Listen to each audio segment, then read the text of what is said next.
اسے 100 آوازیں دے کر بلانا پڑتا ہے کھانے کے لیے۔ خود کبھی جو وہ یہ کچن میں جھانک جائے کھانے کے لیے ممکن ہی نہیں ہے۔ عمل اس سارے عرصے میں سر زور زور سے نفی میں ہلا رہی تھی اور ملتجی نگاہوں سے آغا جان کو دیکھ رہی تھی کہ بس اب اور سوال نہیں تو ان سوالوں کے جواب میں ڈانٹ یقینی ہوگی۔ ولی نے لب سمیٹ کر مسکراہٹ دبائی۔ اس کے دائیں گال پر پڑتا ہوا ڈمپل ایک پل کو بھی غائب نہیں ہوا تھا۔ یہ تو بیٹا غلطی ہے آپ کی، کھانا آپ کو وقت پر کھانا چاہیے اور یہ 2-4 نوالوں سے نہیں ہوتا کچھ بھی۔ ایک دفعہ آپ کی قوت مدافعت کمزور ہو گئی نا تو پھر آپ بیمار رہنے لگو گی ہر وقت۔ ایسا نہیں کیا کرو بچے۔ آغا جان نے بہت نرمی سے اسے نصیحت کی تو اس نے سر ہلایا اور غیر محسوس طریقے سے واپس کرسی پر بیٹھ گئی تھی۔ ولی پوری طرح سے ناشتے کی جانب متوجہ ہوا۔ خفا سی عمل نے چائے لینے کے لیے ہاتھ بڑھایا اور پھر چائے کپ میں انڈیلی تھی۔ بھورا سا گرم مایا کپ میں ندی کی صورت گرنے لگا۔ وہ اب پھر سے زمان اور بی جان کے ساتھ مہے گفتگو تھا۔ لو اب جب بیٹھے ہی ہو تو ڈھنگ سے ناشتہ بھی کر لو۔ دوں پراٹھا؟ بی جان کے پوچھنے پر پھر سے سب اسے ہی دیکھنے لگے تھے۔ اس نے آہستہ سے سر اسبات میں ہلا دیا۔ ولی اسے اب اس کی اور بیچارگی نہیں دیکھی جا رہی تھی۔ بی جان یہ پراٹھا مجھے دے دیں، مجھے بہت بھوک لگی ہے۔ آپ کو تو پتہ ہے کہ میں شہر میں آپ کے پراٹھوں کو کتنا مس کیا کرتا تھا۔ بچوں کی طرح کہتا تو بی جان نے ایک پل کے لیے بھی سوچے بغیر مسکراتے ہوئے سنہرا سا پراٹھا اس کی پلیٹ میں رکھ دیا تھا۔ وہ جیسے ہی نورا کو مزید پراٹھوں کے لیے آواز دینے لگی تو وہ ایک دم ہی اٹھ کھڑی ہوئی تھی۔ میں جاتی ہوں بی جان، میں بنواتی ہوں ابھی، پھر کھا لوں گی آپ لوگ کریں ناشتہ۔ اس کے بولنے پر بی جان نے سر ہلایا تو اس کی نظر بے ساختہ ہی اپنے محسن پر پڑی، مگر وہ اسے نہیں دیکھ رہا تھا۔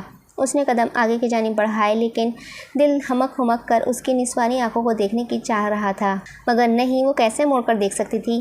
مگر پھر اس نے دل کے ہاتھوں مجبور ہو کر پیچھے دیکھا اور پھر جلدی سے آگے بڑھ گئی تھی۔ یہ شخص بنا کچھ کہے سب جان جاتا ہے، اسی لیے تو لوگوں کو اپنا عادی بنا لیتا ہے۔ یہ اس کی عجیب سے انداز میں کوئی ملاقات اب درست سمت میں سفر کرنے لگی تھی، مگر اس سارے عرصے میں اس نے جھجک کے کئی گنا بڑھ گئی تھی، جس سے اب عمل کو الجھن سی ہونے لگی تھی۔ آج السلام علیکم۔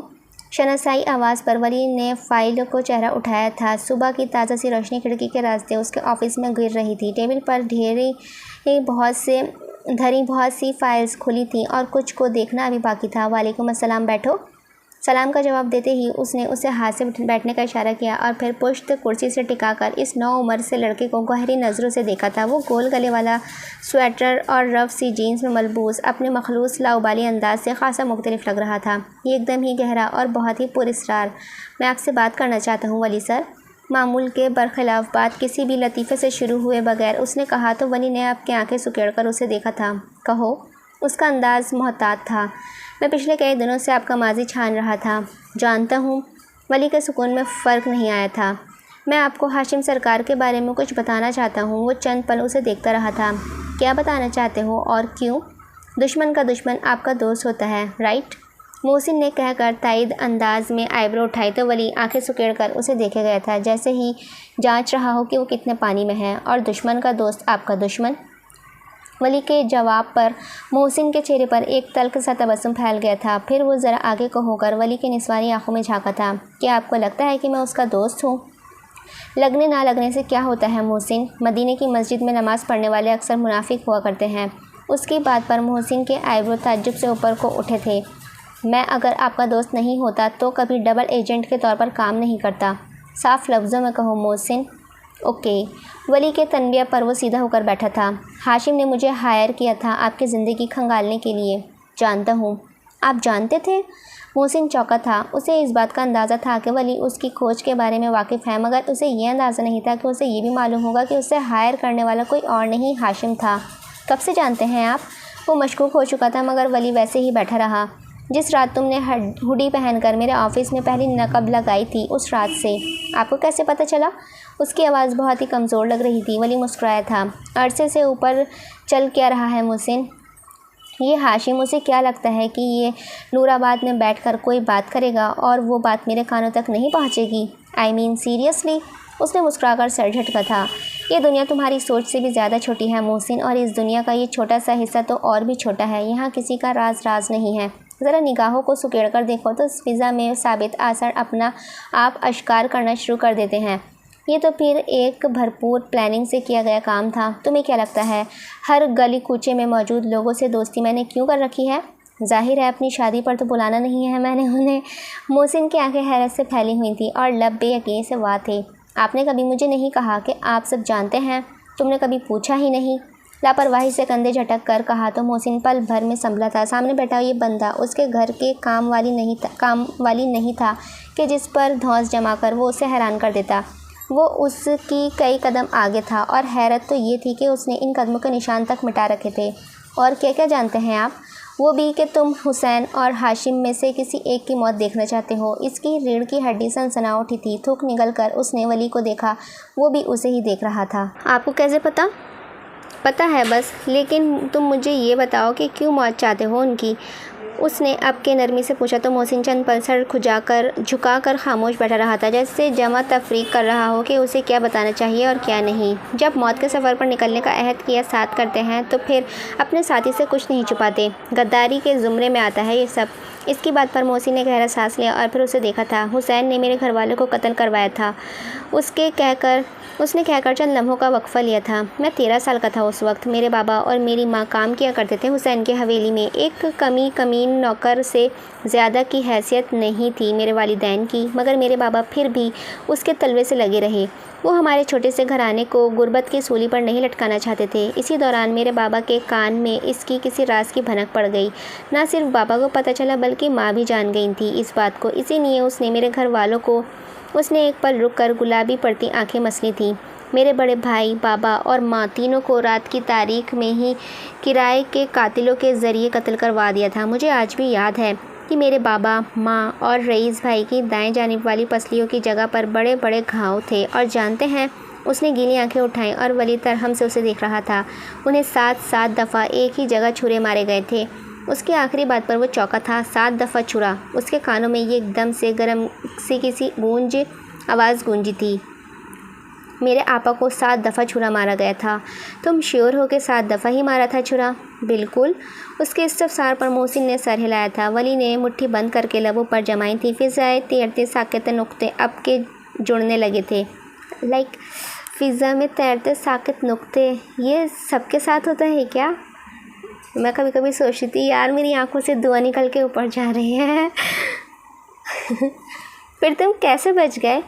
اب کہ وہ سنجیدگی سے آگے ہو کر بیٹھا تو محسن نے گہرا سانس لیا تھا۔ میں زیادہ تر اپنے ماموں کے گھر رہا کرتا تھا۔ ان کا گھر شہر میں تھا، اس گاؤں سے خاصا دور۔ اگر میں بھی اس رات اپنے گھر میں ہوتا تو مجھے بھی قتل کر دیا جاتا، مگر میں بچ گیا۔ انتقام کا چکر کبھی ختم نہیں ہوتا ہے۔ ہر اختتام پر ایک نہ ایک سروائیور رہ ہی جاتا ہے جو اس چکر کو پھر سے شروع کرتا ہے، اور وہ ایک پل کو ٹھہرا تھا۔ اس جرم کا سروائیور میں ہوں۔ آخر میں اس کی آواز بہت سرد ہو گئی تھی، یہ ایک دم سپاٹ اور گرراتی ہوئی۔ یہاں بہت سے سروائیور ہیں محسن، حوصلہ رکھو۔ ان کے شروع کیے گئے انتقام کے چکر اب الٹی طرف چلیں گے۔ خیر تم بتاؤ، کیا بات کرنے چاہتے ہو تم مجھ سے؟ ہاشم کے حوالے سے؟ اس کی بات پر محسن پہلے تو اس کا چہرہ دیکھتا رہا، اور پھر جب وہ بولا تو ولی کے جسم کا ہر عضو سن پڑ گیا تھا۔ اسے لگا کسی نے اس کے پورے وجود کو ٹھنڈے یخ سمندر میں ڈال دیا ہو۔ شادی کی تاریخ قریب آتی جا رہی تھی۔ 1 ہفتہ یوں ہی پڑ لگا کر گزر گیا، اور پھر رسم ہینا سے 1 روز قبل کی رسم کا وقت آ گیا تھا۔ آج حویلی میں پھر سے خوب چہل پہل تھی۔ ملازمین کی پھرتیاں اور بی جان کی ہدایتوں کو دلچسپی سے دیکھتی عمل نے آخر میں پرجوش ہو کر بی جان کو پکارا تھا۔ بی جان، کتنے بجے تک جانا ہے آج؟ بس ابھی مغرب کے بعد نکلنا ہے ہم نے۔ یہ ولی کدھر ہے صبح سے؟ دیکھو تو صحیح ذرا جو خیال ہو اسے گھر آنے کا۔ اور جو ٹوکرے میں نے مٹھائیوں کے منگوائے تھے وہ اب تک آئے؟ طائف کو ایک جانب سلیقے سے رکھتی مصروف سی بی جان نے چہرہ اٹھا کر عمل کو دیکھا تو وہ سیدھی ہوئی تھی۔ میں نے فرید سے کہا تھا لیکن نہیں، پتہ نہیں؟ بی جان کی بے یقینی سی آواز پر وہ ایک دم ہی صوفے سے اتری اور کچن کی جانب بھاگی تھی۔ کچن میں ڈھیر مٹھائیاں تھیں، ہار پھول اور نہ جانے کیا کیا الا بلا رکھا ہوا تھا، مگر وہاں مٹھائی کے ٹوکرے ہرگز بھی نہیں تھے۔ اس نے پریشانی سے آگے آ کر دیکھا، مگر ٹوکرے ہوتے تو نظر آتے نہ۔ عصر ڈھلنے والی تھی اور مغرب کا وقت قریب تھا، ایسے میں شہر سے مٹھائی کے ٹوکرے لانے میں بہت وقت لگ جانا تھا، اور بی جان نے یہ کام اسے سونپا تھا۔ خدایا! اس نے گھبرا کر اپنے پیچھے راہداری میں جا کر دیکھا۔ بی جان مصروف سی لاؤنج میں بیٹھی تحائف رکھوا رہی تھی۔ انگلیاں مروڑ کر اس نے رخ دوبارہ سے اندر کی جانب موڑا، پھر ایک فیصلہ کرتی ہوئی باہر آئی تھی۔ کیا ہوا؟ مٹھائی لے آیا فرید؟ اس نے ان کے پوچھنے سے پر اس نے مزید اسبات میں سر ہلایا اور باہر کی جانب بھاگی تھی۔ بی جان اب قدرے اطمینان سے باقی کے کام نپٹا رہی تھیں۔ اس نے یہاں وہاں فرید کو تلاشا کہ اسے جلد سے شہر بھیجے، مگر فرید تو گدھے کے سیر سینگ کی طرح غائب تھا۔ اسی پل حویلی کے گیٹ سے ولی کی کار اندر داخل ہوئی۔ ایک پل کو اس نے چمکتی ہیڈ لائٹس کو دیکھا اور پھر دوپٹہ شانوں پر درست کرتی ہوئی اس کے کار کی جانب بھاگی تھی۔ وہ جو دروازہ کھول کر اپنے خیالات میں الجھا ہوا اسی کی طرح آتے دیکھ کر قدرے چونکا تھا۔ ولی! اس نے سانس لیا۔ بھاگنے کی وجہ سے اس کا سانس پھول گیا تھا۔ ولی نے ایک نظر حویلی کی داخلی دروازے پر ڈالی اور پھر اسے دیکھا تھا۔ اندر چل کر بات کرتے ہیں بی بی۔ اس کا انداز محتاط تھا، مگر عمل نے جلدی جلدی نفی میں سر ہلایا تھا۔ ہم ابھی اندر نہیں جا سکتے۔ بی جان نے مجھے ایک کام کہا تھا اور میں نے وہ کام فرید سے کرنے کو کہا، مگر وہ کہیں اور مصروف ہو گیا ہے اور وہ کام رہ گیا۔ ولی! بی جان کو پتہ چل گیا نا تو وہ وقت سے پہلے ہی میری شامت لے آئیں گی، اس نے روحانسی ہو کر کہا تو اس کی پیشانی پر بل پڑے تھے۔ کیسا کام؟ اور فرید کو بولنے کی کیا ضرورت تھی؟ مجھے کیوں نہیں کہا آپ نے؟ بولیں، کون تنگ کر رہا ہے آپ کو؟ اس کے برہم سے استفسار پر عمل جو کچھ کہنے لگی تھی ایک دم ہی رک گئی تھی۔ تنگ؟ کوئی کیوں تنگ کرے گا مجھے؟ اس نے حیران ہو کر اس سے پوچھا تو ولی جو غصے میں ابھی بھی کچھ کہنے لگا تھا یہ ایک دم ہی رک گیا۔ کوئی تنگ نہیں کر رہا آپ کو؟ پھر کیا کسی نے بلیک میل کیا ہے؟ اوفو! عمل نے جلدی سے اسے روکا تھا۔ ولی مجھے کوئی تنگ نہیں کر رہا اور نہ ہی کسی نے مجھے بلیک میل کیا ہے۔ میں بس آپ سے یہ کہہ رہی ہوں کہ مجھے شہر سے 1-2 ٹوکرے مٹھائی کے لا دیں، بہت اچھی سی پیکنگ میں۔ مٹھائی؟ وہ ایک پل کو ٹھہرا تھا۔ جی ہاں، آپ کو پتہ نہیں کون سی باتیں لے کر بیٹھ گئے ہیں؟ بھلا میں کون سا سائبر کرائم میں انوالو ہوں جو کوئی مجھے بلیک میل کرے گا؟ خدا کے لیے جلدی جا کر لے آئے مٹھائی، نہیں تو بی جان سے پڑنے والی ڈانٹ کے ذمہ دار آپ ہوں گے۔ اپنا کیا سب اس نے ولی کے سر پر ڈالا تو اس نے حیرت سے اسے دیکھا تھا۔ میں نے کیا کیا ہے؟ کیا مطلب کیا کیا ہے؟ میں کہہ دوں گی بی جان کو کہ میں نے تو ولی سے کہا تھا مٹھائیوں کے ٹوکرے لانے کو، مگر وہ تو گئے ہی نہیں۔ پھر بی جان آپ سے پوچھیں گی کہ جناب کیا مسئلہ ہے، تھک کیوں نہیں؟ کیا مسئلہ تھا، گئے کیوں نہیں؟ اور اس طرح میرے حصے کی ڈانٹ آپ ہی کھائیں گے۔ اب کہ وہ سکون سے کھڑی اسے گویا خبرنامہ سنا رہی تھی، ولی نے اس کی چالاکی پر افسوس سے نفی میں سر ہلایا تھا۔ غلط کہتے ہیں لوگ آپ کو معصوم۔ اگر کوئی آپ کی یہ راہ والی چال بازیاں دیکھ لینا تو اس نے آپ کو معصوم کہنے سے وہیں توبہ کر لینی ہے۔ وہ اب دوبارہ سے ملال کے ساتھ کہتا ہوا گاڑی کا دروازہ کھول کر اندر بیٹھ رہا تھا۔ وہ اس کی بات پر بے ساختہ ہی ہنس دی۔ جب وہ گاڑی نکال لے گیا تو اس نے مسکرا کر سر جھٹکا تھا اور اندر کی جانب پڑی تھی۔ بہت سے لوگوں کو بڑی غلط فہمیاں تھیں اس کے بارے میں۔ ہاں جی، آپ لوگوں کو بھی ہیں۔ عمل مصروف ضرور تھی، معصوم ضرور تھی، مگر وہ بیوقوف ہرگز بھی نہیں تھی۔ اسے بھی لوگوں کو باتوں سے گھیرنا آتا تھا، انہی کے الفاظ ان کے منہ پر لوٹا کر ان کا ذائقہ چکھانا بھی آتا تھا، مگر وہ اس سب کا اظہار کھلم کھلا نہیں کرتی تھی۔ کوئی اس کا ریڈ زون کراس کرتا تو اسے انہیں ہاتھ سے پکڑ کر دائرہ دے کر باہر نکالنا آتا تھا۔ وہ عمل زمان تھی، ایک انتہائی باریک بین اور ظریف سی لڑکی، کیونکہ لوگ بھول جاتے ہیں کہ جس جنگل میں ولی نے سروائیو کیا تھا عمل بھی اسی گہرائیوں میں بڑی ہوئی تھی۔ وہ بھی حویلی کے سیاستوں کی بچپن سے جھیلتی ہوئی آئی تھی۔ اسے بھی حویلی والوں کے انداز و اعتبار آتے تھے، اسے بھی سب آتا تھا، مگر کیا کیا جاتا۔ آگے بڑھتی عمل نے ایک بار پھر مسکرا کر سر جھٹکا تھا۔ جب لوگ ہی اسے چھوٹی سی لڑکی سمجھ کر آگے بڑھ جاتے تھے تو وہ بھی ان کی غلط فہمیوں کو دور نہیں کیا کرتی تھی۔ بھلا اگر کوئی اس سے متاثر ہو رہا تھا تو اس میں اس کا کیا جاتا تھا؟ آخر میں معصومیت سے شانے اچکائے تھے۔ مغرب کی نماز پڑھی گئی اور پھر سب تیاریوں میں مشغول ہو گئے تھے۔ تیزی سے ہدایت دیتی ہوئی ملازمین کو دوڑا رہی تھی۔ زمان بھی ایک جانب کوٹری کو کھڑے اپنی کلف لگی سفید بے داغ قمیض کی آستینوں کو کف بند کر رہے تھے۔ پھر رک کر زمانی کو دیکھا تھا جو گہرے جامنی سے شینیل کے جوڑے میں ملبوس، کانوں میں چمکتے ہیروں کے ٹاپس پہنے بہت ہی باوقار اور خوبصورت لگ رہی تھی۔ اسی پل عمل زینوں سے اتری تھی۔ اس نے آج سنہری سلک کی فراک پہن رکھی تھی۔ وہ لانگ فراک تھی جس پر جگہ جگہ ستاروں کا باریک کام کیا ہوا تھا۔ فراک کا دامن سادہ تھا، البتہ سلک کی لچکدار ہونے کے باعث اس فراک کے یہاں وہاں جھول رہا تھا۔ نیچے سلک کا چوڑی دار پاجامہ تھا اور دوپٹہ بھی فراک کے کپڑے جیسا ہی تھا، سلک کا لچکدار۔ اس نے کناروں پر باریک سا ستاروں کا کام تھا اور درمیانی حصہ بالکل سادہ۔ اس تقریب کے لحاظ سے اس کا جوڑا بہترین تھا۔ پھر اس نے کھلے بالوں کو سمیٹ کر کے ایک جانب کندھے پر ڈالا اور تیزی سے نیچے اتری تھی۔ ایک ہاتھ میں سنہری سی بالی بھی تھی۔ بی جان کے سامنے آ کر رکی تو انہوں نے بھی اختیار ہی اس پر ماشاءاللہ پڑھا تھا۔ زمان نے بھی اس پر ایک نظر ڈال کر اسے نظر بد سے حفاظت دعا نوازا تھا۔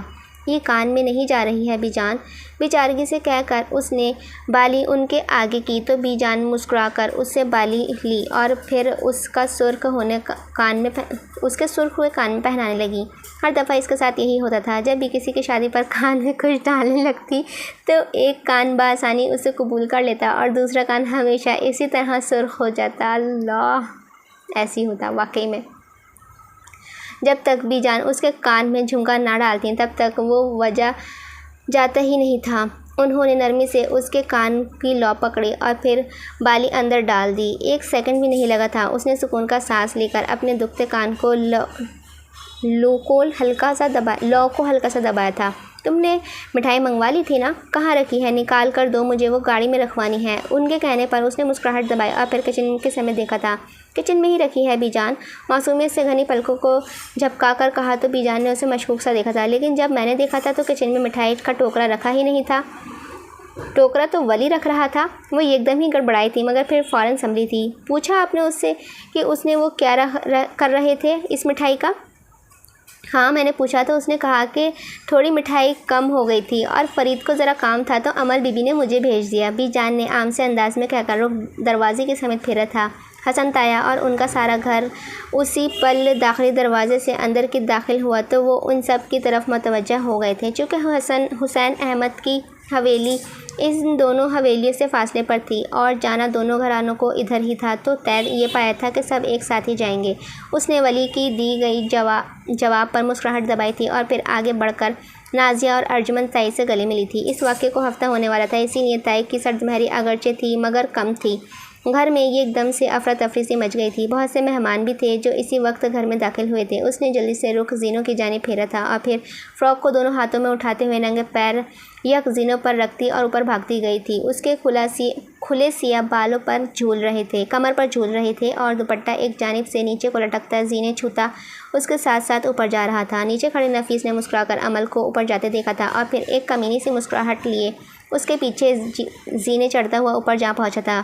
ولی جو اسی پل چھت کی سیڑھیوں سے اترتا نیچے آ رہا تھا، نفیس کے قدم عمل کے کمرے کی جانب بڑھتے دیکھ کر ٹھٹک گیا تھا۔ نفیس نے اسے نہیں دیکھا تھا کیونکہ اس کا رخ مخالف سمت تھا، مگر ولی نے اسے بخوبی دیکھ لیا تھا اور اب اس کے چہرے کے تاثرات ایک دم ہی ابل گئے تھے۔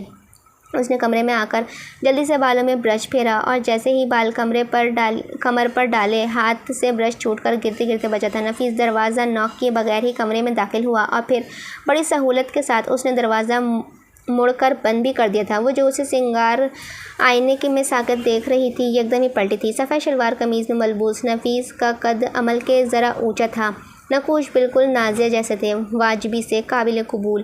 تم میرے کمرے میں کیا کر رہے ہو؟ اس نے غصے سے کہہ کر اپنا دوپٹہ شانوں پر درست کیا تھا۔ وہ خاصی غیر آرامدہ ہو گئی تھی۔ نیچے کا شور اوپر اس کے کمرے کے بند دروازوں کے پار بھی سنائی دے رہا تھا۔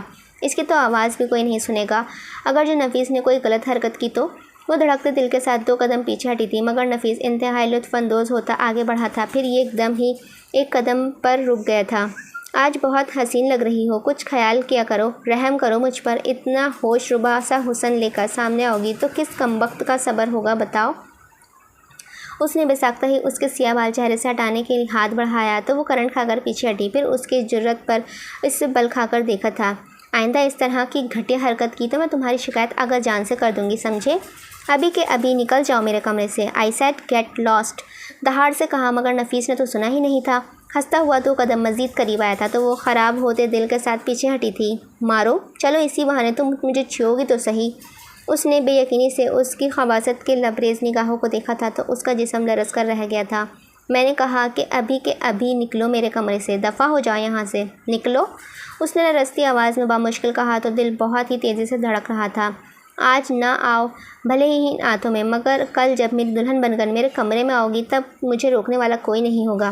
اس نے ایک انکشاف تھا جو عمل پر کیا تھا۔ ایک پل کو اس نے ٹہر کر اسے دیکھا اور پھر گررائی تھی، میں کبھی بھی تم سے شادی نہیں کروں گی، مر جاؤں گی، مرنا پسند کروں گی، مگر تمہاری دلہن کبھی نہیں بنوں گی میں، سمجھے؟ اب دور ہٹو، دفع ہو جاؤ یہاں سے۔ نفیس ابھی اسے کچھ اور بھی کہنے لگا تھا کہ کسی نے اس کا گریبان پکڑ کر پیچھے کو گھسیٹا تھا۔ ولی کی خوفناک حد تک سپاٹنے سواری آنکھیں دیکھ کر عمل کا دل رکا تھا۔ اسے بغیر دیکھے پتہ تھا کہ اس کا رنگ فک ہو گیا ہے۔ نفیس نے بھی پیچھے والے کی جرت پر بے یقینی سے دیکھا تھا اور ایک پل کو ولی کا چہرہ دیکھ کر اس کا اپنا رنگ بھی نچڑ کر رہ گیا تھا۔ ولی نے جمے دانتوں کو مزید پیسا اور اسے پوری قوت سے پیچھے گھسیٹ کر دیوار کی جانب دھکا دیا تھا۔ سیاہ قمیض کی آستین اس نے ہمیشہ کی طرح کونیوں تک موڑی ہوئی رکھی تھی اور ان سے کثرتی بازو نکل رہے تھے جن پر نسوں کا جال